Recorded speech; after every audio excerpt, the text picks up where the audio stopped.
I'm Michelle with College Swimming Guide. I am so glad that you could join me today. I'll address some of the most commonly asked questions about swimming in college, and periodically I'll stop to gather the questions in the chat window, and then I'll answer those at the end. So if you have any questions, be sure to type them in there so that I see them. The recruiting process can be very overwhelming. In fact, that's what led me to start College Swimming Guide. My son and I felt like we were on a roller coaster while he was being recruited. He's now swimming in college, and I decided to use what I learned to help others navigate their way through it. You'll hear me talk a lot about the importance of finding the right fit. If a swimmer does not develop a realistic list of target schools, his efforts just won't be effective. Reaching out to coaches at programs where his times don't line up or where the slots are already full will be a complete waste of time, and he may miss out. I've heard countless stories of great swimmers who are not swimming in college because they did not have realistic target schools. It is possible to handle the recruiting process on your own. I did, and College Swimming Guide offers free information so you can get acquainted with the process, and you can do it all by yourself if you're up for it.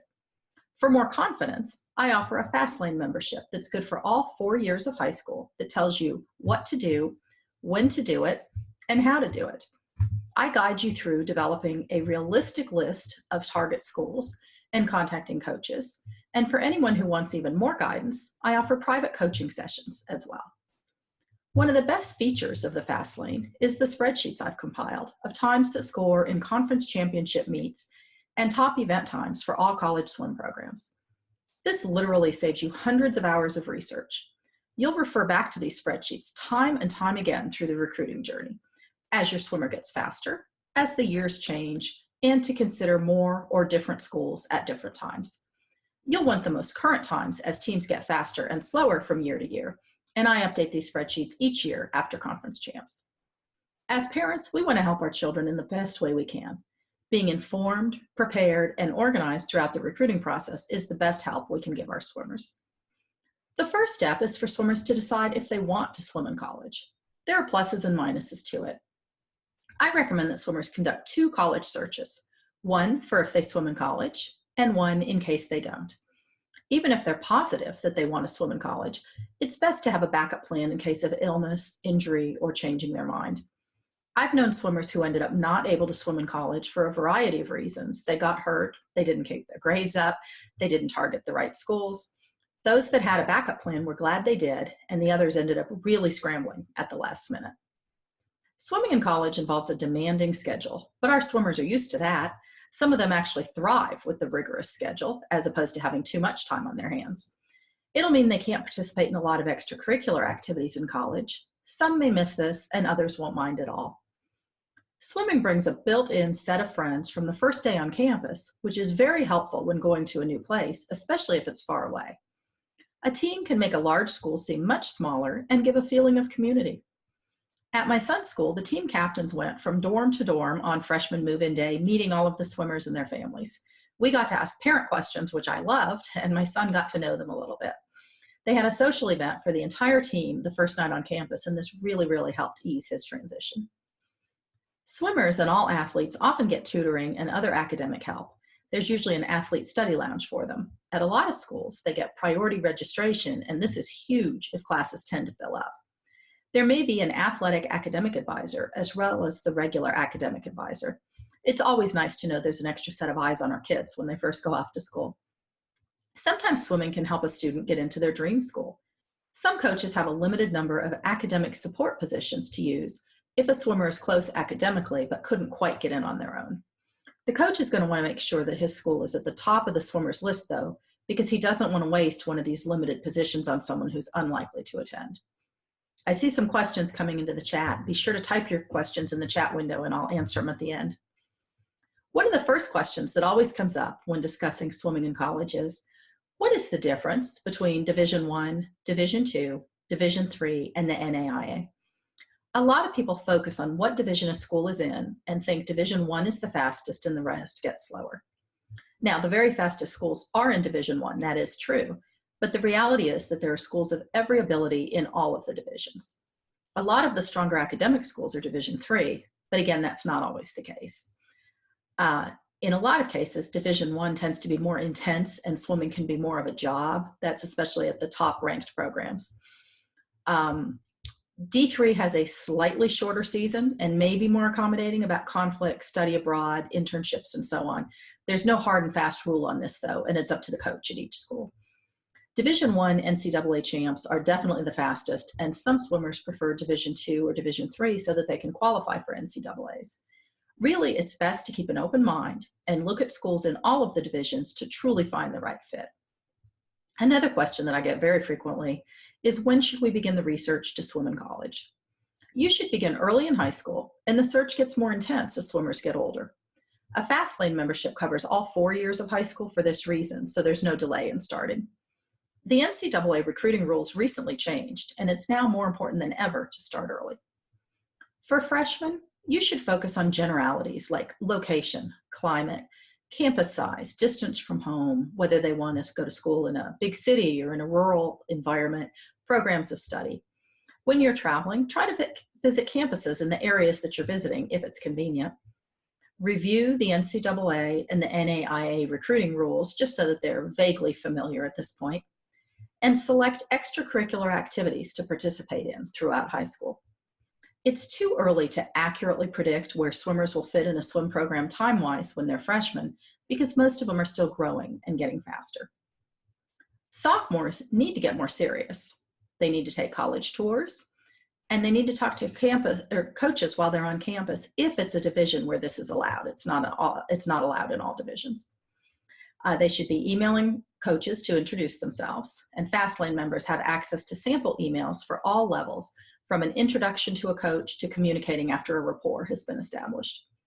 Sophomores should also be more familiar with NCAA and NAIA recruiting rules, especially knowing when coaches can reply to swimmers and when they can initiate contact. And then sophomores should think about where they want to fit on a team. Do they want to go in as the fastest, setting school records? Do they not mind being slower and maybe not making the travel team?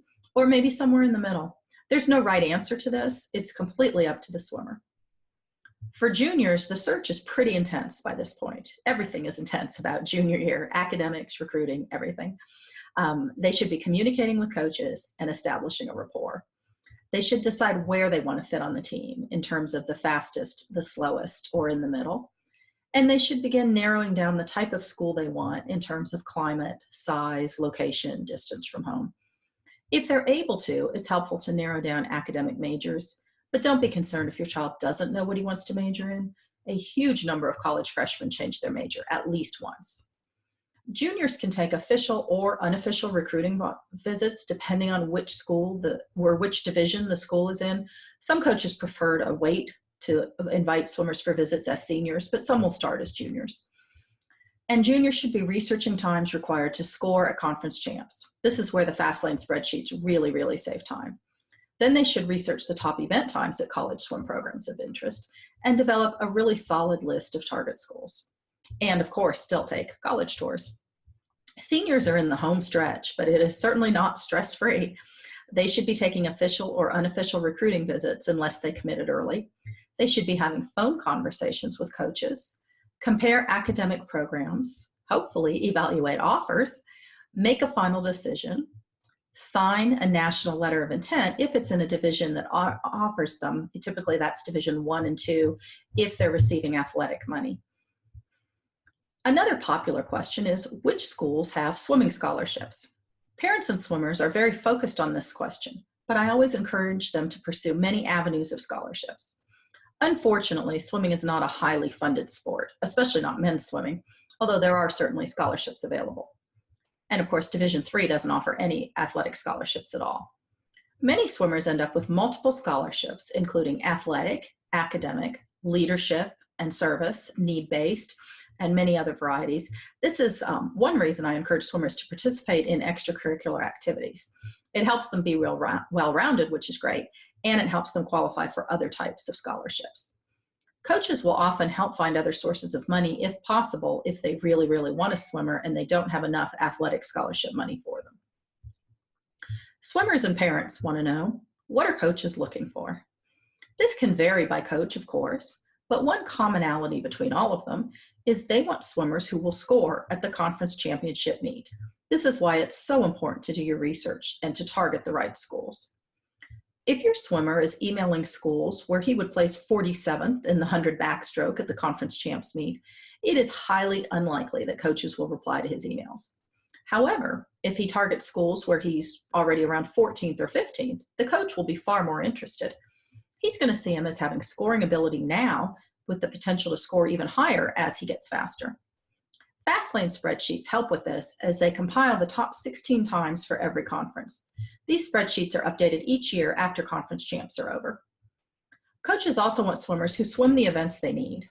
My son emailed one coach who replied, and he said he was looking for sprint freestyle and breaststrokers that year. These are my son's absolute worst events, so he crossed that school off his list quickly because he knew the coach was not going to be interested in him. The top event spreadsheets for College Swimming Guide Fastlane members help see where a swimmer fits on a team. If there are already 6 fast 100-yard backstrokers, the coach may have enough depth in that event, and he may plan to recruit swimmers in other strokes that year. Coaches want to recruit swimmers who are interested in their school, so it's very, very important to demonstrate this interest when talking or emailing with a coach. They have limited time and even more limited recruiting budgets, and they don't want to waste time or money on a swimmer who's unlikely to accept an offer. Coaches want swimmers who are good sports and who are coachable, and they do ask club coaches for references on swimmers.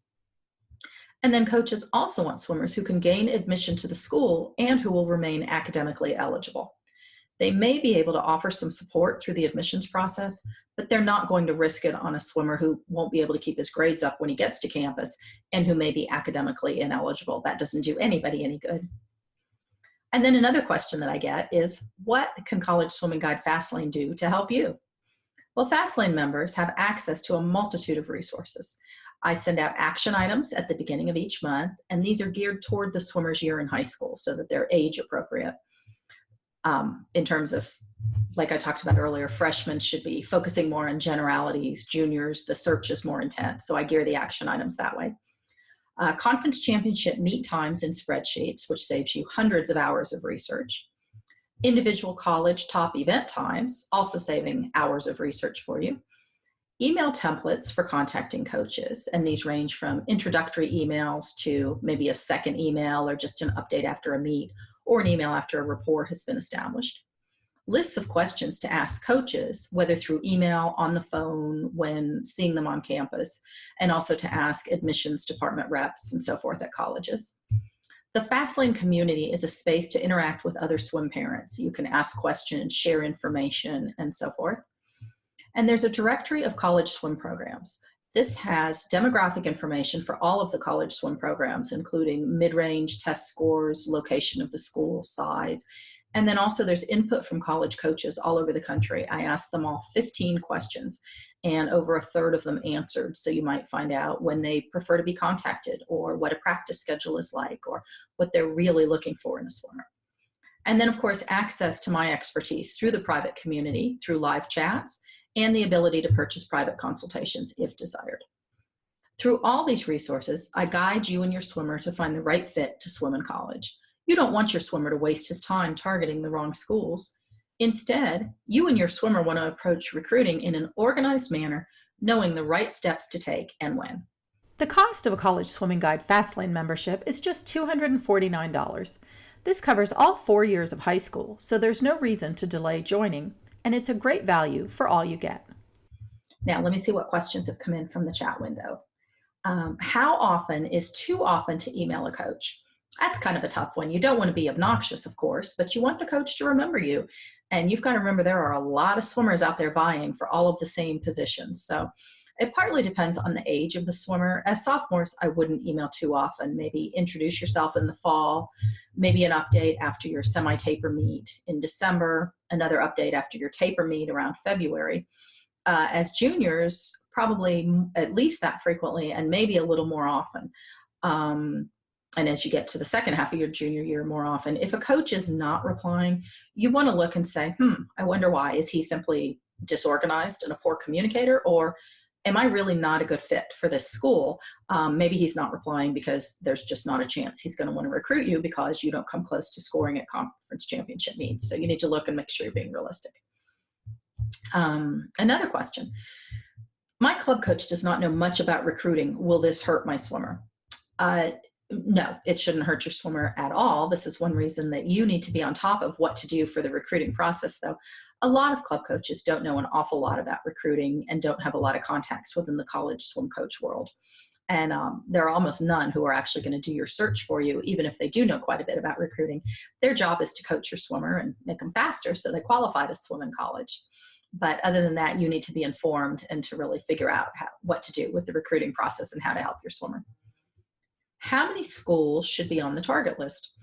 I recommend you start with 20 to 25. Again, it sort of depends on the age, but that's a good amount to start with. And this list will keep changing as your swimmers' times change, as their preferences change, as they learn more about different schools. A whole lot of different things will affect this target list. And when is the best time to join College Swimming Guide as a member? Anytime, obviously. The absolute best time is probably right before sophomore year, because this is when you need to start getting a little more serious, and fall of sophomore year is a good time to start introducing yourself to coaches via email. If your child is a junior, you're not too late. You just need to get busy. And I would love to have you at any time, of course. I don't see any more questions, so thank you so much for hanging out with me today. Please feel free to email me if you have any additional questions, and I hope to see you in the fast lane soon.